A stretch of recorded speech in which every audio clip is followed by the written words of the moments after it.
Voltando com o segundo bloco do Notícias em Debate, que neste feriado de Corpus Christi, nessa quinta-feira, e o Diego Monsalvo, que é do Universas e também do Centro Universitário Monte Serra, Unimonte. Diego, o que você fala para a gente das relações afetivas? Amanhã é Dia dos Namorados. Elas passaram por transformações, assim, muito significativas nos últimos 50 anos, né? Eu vejo ainda um tema que a gente abordou no primeiro bloco, religiosidade, eu vejo ainda o tema aí presente, que é o tema do compromisso, né? Religiosidade. Falando em Corpus Christi, né? Quer dizer, um compromisso maior que esse não existe. Né? E o outro compromisso é o compromisso que você tem com o seu companheiro, que inclusive você leva adiante uma história de vida, um projeto de futuro, enfim. Hoje que a gente vê muito, né, transparecer pelo menos, é que as relações elas se deterioraram, não significa que eram boas, mas que um padrão vem mudando. Né? Eu digo que não significa que eram boas, porque muitas vezes a gente tem uma saudade de um pequeno jovem que eu nunca fui.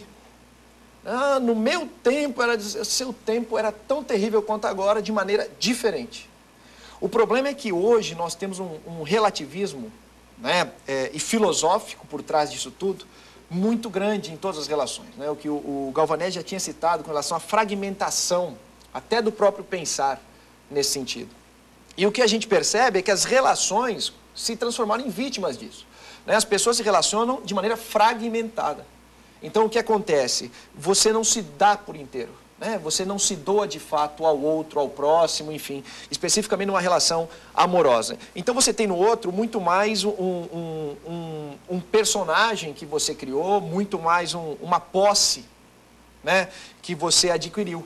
Daí que eu gosto de chamar a atenção para um símbolo, sem querer fazer psicanálise, mas um símbolo interessante, que é o celular.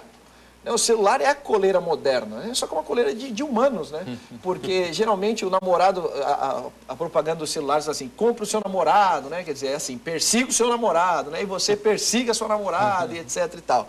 Então, quer dizer, é mais essa ideia, né? Que eu quero saber onde você está, como você está, e o amor não respira. O que não significa dizer assim, o amor tem que respirar, vamos viver de qualquer maneira, né? Amor livre a todos, não. Mas o amor não respira. 60. Exatamente, mas o amor não respira no sentido de que ele não amadurece, né? Porque tudo é muito rápido, tudo tem que passar, tudo tem que acontecer. Né? E quando acontece de fato, como não há uma relação, não há responsabilidade. Né? Aí a gente vê o resultado com as separações, com os casais jovens que já casam separados, enfim, né? Só vão para sacramentalizar de fato a separação com o nome de casamento. Né? Isso daí de fato é bastante complicado nos dias de hoje. Eu já na feira cedinho, os produtos são caros enfim, você pode escolher bastante, etc. Quando você vai no final da feira, já é a xepa, né? Então, o valor caiu, né? Ele tentou demonstrar como que a lógica da balada diz um pouquinho isso, né? O pessoal vai, quando chega, enfim, o pessoal tem um senso de alto valor, né, etc. Depois vai correndo à noite, lá pelas 3, 4, 5 horas da manhã, a pessoa vai perdendo o senso de alto valor e passa a criar, às vezes, vínculos que no dia seguinte ela se arrepende, né? Ela fala, pô, como é que eu fui me inserir nesse tipo de relação, né? Diego, virou tudo de cabeça para baixo, aí o amor como mercadoria, sexo sem reprodução, reprodução sem sexo. Pois o mundo é mercado hoje, né? O que não significa que era e que será. Isso tem que estar bem anotado, né, nas mentes dos pensadores, de fato, não só de Wall Street, mas, enfim, de todos os lugares, né? Principalmente, a maior parte da população deve começar a pensar como transgredir esse tipo de sistema que, de fato, quebra as relações, né? Interfere, entra na nossa casa, como o Galvanese citou. A questão é, a lógica do sucesso impera, né? De um sucesso mesmo que fragmentado, mas impera. Então, a questão é, eu tenho que ter sucesso, não importa como.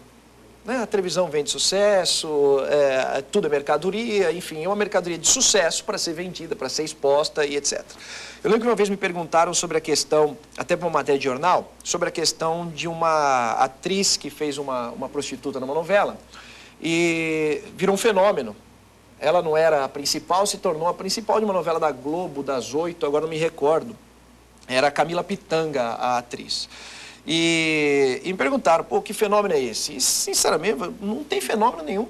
Porque qual é a história dela na novela? Aí me apresentaram a história dela. Não, ela é uma prostituta, mas uma prostituta que foi ficando de rico e depois ficou milionária, sei lá o quê, alguma coisa nesse sentido. Então não tem que se espantar, porque o sucesso é vendido dessa maneira, na mesma bandeja. Então, se busca um fim, o meu sucesso, que já não é nosso, nem por aí, né? Quer dizer, se salvaria, mas já nem é nosso. E os meios para isso é qualquer um, né? Seja por um juiz corrupto, seja por um político profissional, seja por qualquer coisa nesse sentido. E aí não se questiona o que é essencial. Mas o que é sucesso? Aí eu acho significativo um documentário sobre os músicos cubanos e uma resposta do Compay II, do Buena Vista Social Club. Ele disse uma coisa fantástica, né? Quando o cineasta descobriu lá, entre aspas, né, descobriu, ele estava enrolando charuto, era um aposentado da fábrica de charutos cubanos, etc e tal, e falava assim, nossa, mas é um desperdício, né, o senhor cantando aí no Buena Vista Social Club aí, quer dizer, para meia dúzia de bêbados cubanos, enfim, e o mundo precisa conhecer o senhor, né? Aí é que está a jogada do discurso, né? Quer dizer, o cineasta, nem por maldade, mas por uma questão de contingência, de paradigma, né? Levou consigo a ideia, olha, você é uma mercadoria muito valiosa, o mundo tem que te comprar. Quando, na verdade, o Compay vai responder, olha, eu nunca vi dicotomia entre enrolar charuto e cantar. Para mim, eu estava servindo a revolução, servindo ao meu povo, servindo a Cuba, enfim, né? Dessa maneira, eu estava desenvolvendo meus talentos, enfim, né? Se a situação não está melhor, aí entra uma questão de embarque, que não vem ao caso aqui, mas enfim, ele entendia completamente. E quando ele disse isso num documentário, que não é do Buena Vista Social Club, mas num documentário sobre os músicos cubanos, né? Eu imagino que o repórter deve ter ficado com a cara no chão, né? Falou, puxa vida, né? Mas olha, a gente esperava uma outra coisa, o cineasta, né? E de repente ele fala que o sucesso dele é esse, ele é feliz do jeito que ele é, né? E isso não entrou, né? E isso a gente não digere, né? E isso é muito difícil para nós. Então, tem um paradigma de sucesso, um paradigma de talento, enfim, que se você estiver fora, simplesmente você está fora de qualquer outra circunstância, aí onde você pode cometer qualquer barbaridade, afinal sua dignidade não foi sequer ouvida ou respeitada. Bom, e esse sucesso é individual e esse excesso de individualismo, será que é isso que leva a tanto desencontro nessa véspera de Dia dos Namorados? Depois do intervalo a gente conversa sobre isso.